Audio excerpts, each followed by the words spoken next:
Halo, salam jumpa kembali sahabat Trisula. Semoga semua sahabat tetap sehat bersama keluarga tercinta. Kali ini Trisula akan menginformasikan tentang keris Empu Gandring yang konon masih ada sampai sekarang. Penasaran dengan ceritanya? Mari kita ikuti bersama.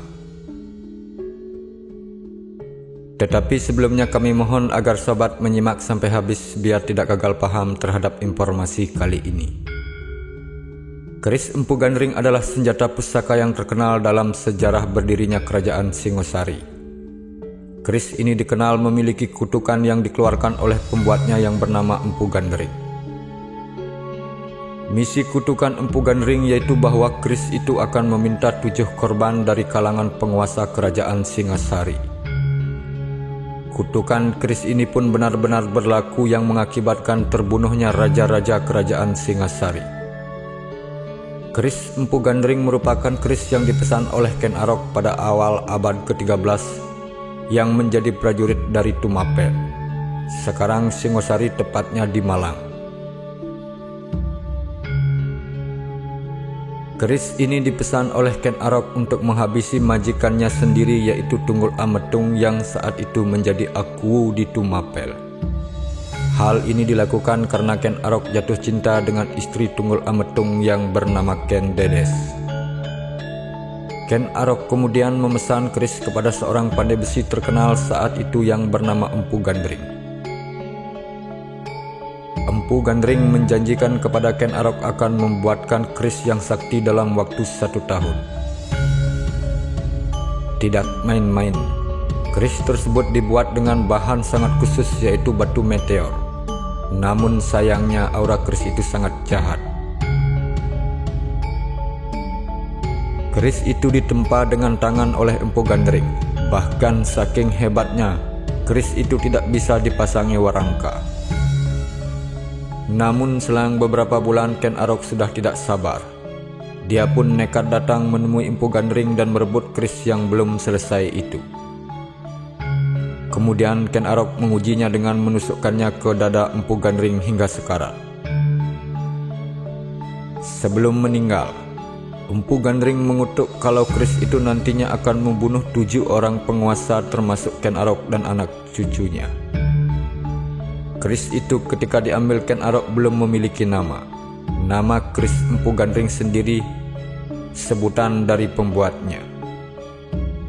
Setelah membunuh Empu Gandring, Ken Arok kembali ke Tumapel dan sengaja meminjamkan keris itu kepada rekannya, selaku Panglima Tumapel yang bernama Kebo Ijo.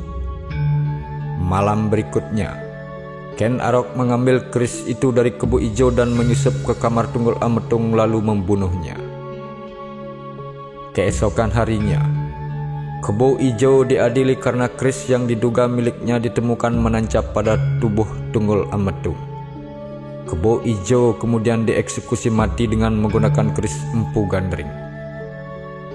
Setelah Tunggul Ametung meninggal, Ken Arok menyatakan diri sebagai aku baru Tumapel dan menikahi Ken Dedes. Namun saat Ken Dedes menikahi Ken Arok, Ken Dedes tengah mengandung anak Tunggul Ametung yang telah lahir diberi nama Anusapati. Setelah menjadi penguasa Tumapel, Ken Arok kemudian mendirikan kerajaan Singasari pada tahun 1222 dan menobatkan dirinya sebagai raja pertamanya. Ken Arok menjadi raja bergelar Sri Ranggah Rajasa Batara Sang Amarwa Bumi. Ketika Anusapati dewasa, dia mengetahui bahwa Ken Arok yang membunuh ayah kandungnya yaitu Tunggul Ametung. Anusapati kemudian mengutus Ki Pangalasan untuk membunuh Ken Arok dengan keris Empu Gandring. Rencana tersebut berhasil dilaksanakan oleh Ki Pangalasan. Untuk menghilangkan jejak pembunuhan tersebut, agar tidak diketahui oleh keluarga kerajaan, Anusapati kemudian membunuh Ki Pangalasan dengan keris Empu Gandring. Sepeninggal Ken Arok, Anusapati kemudian naik tahta sebagai penguasa Singasari pada tahun 1227. Namun kabar pembunuhan Ken Arok didengar oleh Toh Jaya, anak Ken Arok dengan Ken Umang, yang segera menyusun rencana pembalasan untuk membunuh Anusapati. Toh Jaya berhasil membunuh Anusapati ketika sedang menggelar sabung ayam di sekitar kota Raja Singasari. Pembunuhan yang dilakukan oleh Toh Jaya kepada Anusapati kala itu tidak lain dengan menggunakan keris Empu Gandring milik Ken Arok. Setelah itu, Toh Jaya mengambil alih kekuasaan kerajaan Singasari pada tahun 1248. Namun pada akhirnya tewas juga dibunuh dengan keris Empu Gandring oleh Ranggawuni, putra dari Anusapati. Di masa Ranggawuni yang bergelar Wisnuwardana yang berkuasa pada tahun 1248 sampai dengan tahun 1268, yaitu anak Anusapati. Aura haus darah dari keris Empu Gandring ini coba dihilangkan melalui bara magma Gunung Kelut.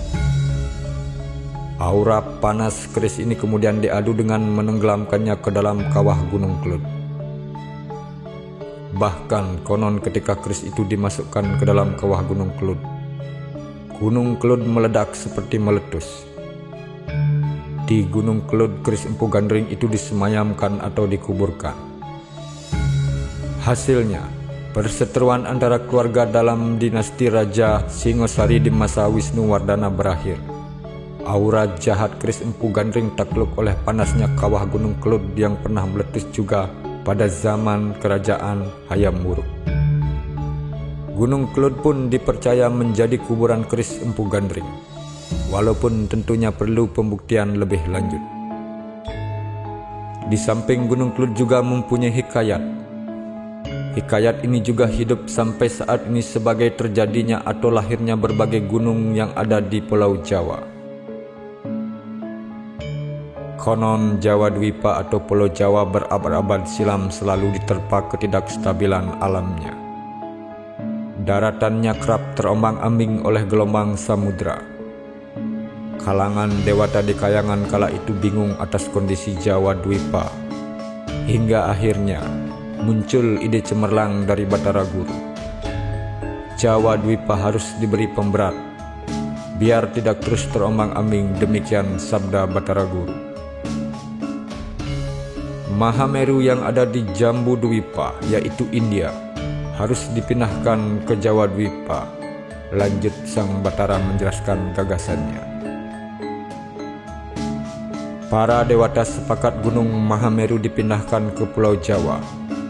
Namun, dalam proses pemindahannya, bagian-bagian gunung berguguran di sepanjang perjalanan, hingga menjadi gunung-gunung lain di Pulau Jawa. Satu di antaranya gunung itu adalah Gunung Kelut. Sobat Trisula, selain merenggut jiwa sang penciptanya, keris Empu Gandring juga merenggut jiwa si pemesan, yaitu Ken Arok, Tunggul Ametung, Kebo Ijo, Ki Pengalasan, Anusapati, dan Toh Jaya. Sobat Trisula, demikianlah pembahasan tentang asal mula dan tempat terakhir dari keris Empu Gandring ini. Semoga konten ini bisa menambah pengetahuan budaya kita. Sobat Trisula, jika konten ini bermanfaat bagi sobat, mohon subscribe, komen, dan like. Sebagai penutup, tetap jaga diri dan keluarga. Salam Rahayu dari Trisula Bali.